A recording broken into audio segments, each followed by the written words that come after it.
याच्यामध्ये एक गंमत आहे बरं. तो हसत हसत बोलल्यामुळे अर्जुनाला वाईट नाही वाटलं त्याचं.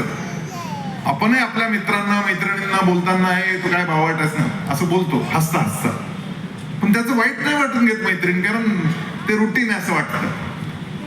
त्याचं वाईट वाटत नाही त्या मैत्रिणीला. फार महत्वाची घटना घडते. आपल्याला हे स्माइलिंग फेस ठेवता येणं फार महत्वाचं. कितीही टेन्शन आलं ना तरी आपल्याला स्माइल करता आलं पाहिजे. आणि त्याचं उत्तर पुढे अनेक गोष्टींमध्ये दिलं की तुला राग नाही केला पाहिजे.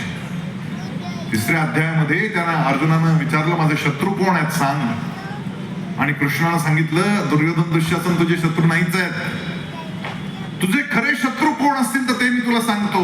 काम एष क्रोध एष रजोगुण समुद्भव महाशनो महापाप्मा विद्धेन मिह वैरी नम. तुझे वैरी, तुझे सगळ्यात मोठे वैरी जर कोणी असतील तर तुझ्यातल्या कामना आहेत, तुझ्यातला राग आहे. क्रोध काम एष क्रोध एष हे तुझे सगळ्यात मोठे शत्रू आहेत. तुझ्यातला आळस तुझा सगळ्यात मोठा शत्रू आहे. आणि छोट्या छोट्या गोष्टींवर तुझं चिडणं. आईनं शेपूची भाजी केली की त्या दिवशी गाडी बिघडलाच म्हणून समजायचं. काय तुला कळत नाही का, तू सारखं आपलं शेपू शेपू शेपू कर. अरे बाबा मागच्या महिन्यात केली होती आता परत केली, पण नाही आवडत.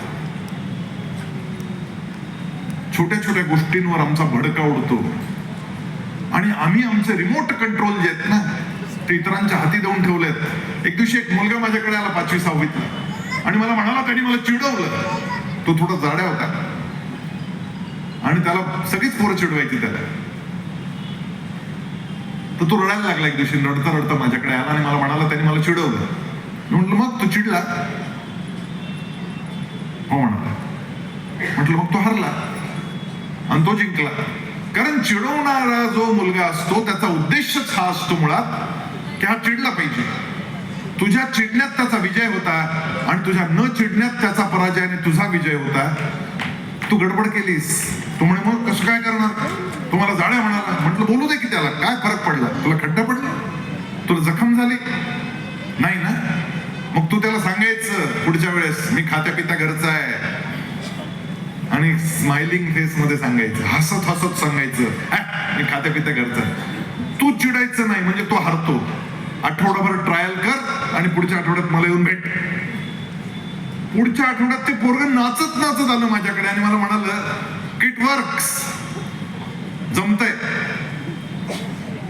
आता त्यांनी मला चिडवलं की मी हसतो आणि सांगतो मी खात्या पित्या घरचा आहे. त्यांचे चेहरेच पडतात, ते हरतात आणि मी जिंकतो. आपण जिंकण्यासाठी जगायचं आहे. भगवद्गीतेचा मूळ उद्देश जर काही असेल तर ते अर्जुनानं जिंकावं आहे.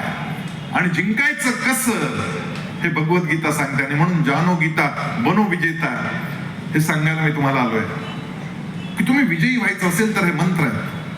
त्यानं सांगितलं आपला रिमोट कंट्रोल दुसऱ्याला द्यायचा नाही. आपला राग दुसऱ्याच्या वागणुकीवर दुसऱ्यांच्या शब्दांवर अवलंबून असता कामा नये. आणि मला एक भयंकर राग यायचा. आणि त्याच्या पुढे तर एका श्लोकात त्यांनी असं म्हटलं की ज्याला राग येतो ना त्याचा जो क्रोध आहे तो क्रोध म्हणजे नरकाचा दरवाजाच आहे. 3 नरकाचे दरवाजे सांगितले. 3 त्रिविधं नरकस्येदं द्वारं नाशनम् आत्मनः काम क्रोधस तथा लोभस तस्मादेतत्रयं त्यजेत.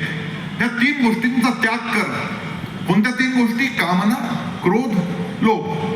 परत क्रोध आला. आणि योगायोगानं त्याच दिवशी मी एका आमच्या मित्राच्या वडिलांचं निधन झालं म्हणून दुसऱ्या दिवशी काही तयारी करायची का पाहायला म्हणून संध्याकाळी त्यांच्या घरी गेलो. आणि त्या ठिकाणी नेमकं ते गरुड पुराणाची पोथी चालली होती. आता अशा वेळेस काहीच बोलता येत नाही, गपचूप बसावं लागतं. मी बसलो. बरं सगळी सुन्न शांतता होती. आणि जे गुरुजी आलेले होते, भटजी आलेले होते ते गरुड पुराण सांगत होते. त्याच्यात नेमकं नरकाचं वर्णन चाललेलं होतं. आणि माझे कान टवकारले गेले. कारण मी पण रागीट स्वभावाचा. दिवसातून 10 वेळा चिडायचो, रागवायचो. सारखी आग लागली कुठं की माझा रागाचा भडका उडायचा. आमच्याकडे 8-8.5 हजार लोक काम करतात आणि एवढ्या लोकांमध्ये रोज काही काही समस्या असतात. आणि सकाळी सकाळी समस्या सुरू झाल्या की आपला पारा वर चढत जातो. तसं माझं व्हायचं. आणि त्या गुरुजींनी सांगायला सुरुवात केली की जे नरकात जातात त्यांना वैतरणी नदीतून नेलं जातं. ती वैतरणी नदी म्हणजे भयंकर आहे. ती घाणीची नदी आहे, मलमूत्राची नदी आहे. त्याच्यात तुम्हाला दोरखंडाला बांधून ओढत ओढत घेऊन जातात. तुम्ही काही वेळा त्याच्यात बुडता, मग परत वर येता, काहीतरी प्रयत्न करता, धडपड करत वर राहता, श्वास घेता. मला काही पटे नाही, काय मेला ना माणूस, आता श्वास गेला, आता कसला श्वास घेतो तो. आणि वैतरणी नदीतून त्याला नेलं आणि तिथे नरकाच्या दरवाजावर 2 काळे कभिन्न यमदूत उभे असतात आणि त्यांच्या हातात ते तळपते तलवारी खडक असतात. खडक तलवारी तर छोटे छोटे असतात, पातळ पातळ असतात. ते खडक म्हणजे जाड जोड असे खडक असतात आणि ते खडक घेऊन उभे असतात. आणि तुम्ही पोचले तिथे की ते मोठ्यानं हसतात आणि तुमचा शिरच्छेद करतात. माणूस मेला, त्याला जाळून टाकलं, आता कसला शिरच्छेद. माझ्या बुद्धीला काही पटे नाही, पण मी ऐकत होतो कारण टेन्शन वाढत होतं माझं. कारण आपलं हेच होणार आहे मला माहित होतं, कारण क्रोधात आहे आपण. त्यानं सांगितलं, मग त्यातला एक जण मुंडकं धरतो आणि दुसरा त्याचं धड धरतो आणि मग ते नाचत नाचत त्याला आतमध्ये घेऊन जातात 2 तुकडे. आणि आतमध्ये उकळत्या तेलाची कढई असते, त्या उकळत्या तेलाच्या कढईमध्ये त्याला टाकतात आणि त्याचं भज बनवतात. मी तर टेन्शन मध्ये मी उठूनच आलो तिथं. म्हटलं हा असं. आणि मला त्या दिवशी काही झोप येईना, तुम्हाला सांगतो. जेवणही धड गेलं नाही, डोक्यात तोच विचार, आपले 2 तुकडे, आपलं भजन. आणि रात्री 11:30-12 वाजले, डोळ्याला डोळा लागे ना. आणि मी विचार करत बसलो की काय भानगड आहे ही. आणि सुमारे 12:30च्या सुमारास माझी बत्ती पेटली आणि मला एकदम कळालं, अरे हे बरोबर आहे.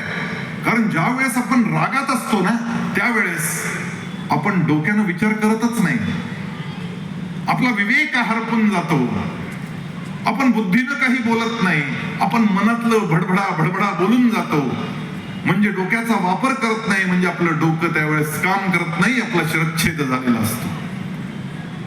आणि उकळत्या तेलाची कढई बाहेर नसतेच मुळात, ती आतमध्ये उकळत्या तेलाची कढई असते. ते उकळायला लागतं, रक्त तुमचं ते उसळायला लागतं. आणि त्यावेळेस आरशात जाऊन पाहावं, तुमचा चेहरा लालबुंद झालेला तुम्हाला लक्षात येतो, तुमचं भज झालेलं असतं. आणि मग हे झालं आणि हे पुन्हा झालं की मग तुम्हाला हायपर टेन्शन नावाचा रोग लागतो. कारण तुमच्या आतली कढई सारखी उकळते थंड होते. डायबिटीस लागतो. आणि मग समोरच्याच्या ताटात आमरस आणि मी मात्र आमरस खाऊ शकत नाही, अशी माझी परिस्थिती. याच्यापेक्षा वेगळा नरक कोणता. म्हणजे आपण नरकात लगेचच जातो. त्यांनी सांगितलं, हे 3 दरवाजे आहेत नरकाचे, यांच्यापासून लांब राहा. आणि त्याच्यामुळे मुलांना एक लक्षात ठेवायचं, याच्या पुढे चिडायचं नाही. बरं, राग आला तर काय करायचं हे त्यानं सांगितलं, कृष्णानं सांगितलं. बरं, त्यानं सांगितलं, प्राणापान समकृत्व. तुझा प्राण आणि अपान तो समान करून टाक. तुझा प्राण म्हणजे तुझा बाहेर पडणारा श्वास आणि तुझा अपान म्हणजे तू आत घेतोस तो श्वास. या 2 गोष्टी जर तू समान करून टाकल्यास, म्हणजे राग आला की 10 वेळा करायचं. आणि मी त्याला अजून एक जोडलं, ते 10 वेळा नाव घ्यायचं देवाचं. असा श्वास घ्यायचा, नाव घ्यायचं, मग श्वास घ्यायचा, नाव घ्यायचं.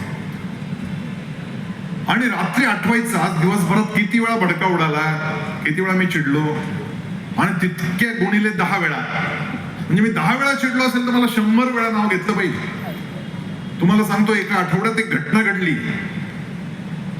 रागावून झाल्या मी लगेच श्वासोश्वास करायला लागलो. मला लगेचच आठवलं, रात्रीची वाट नाही पाहावी लागली.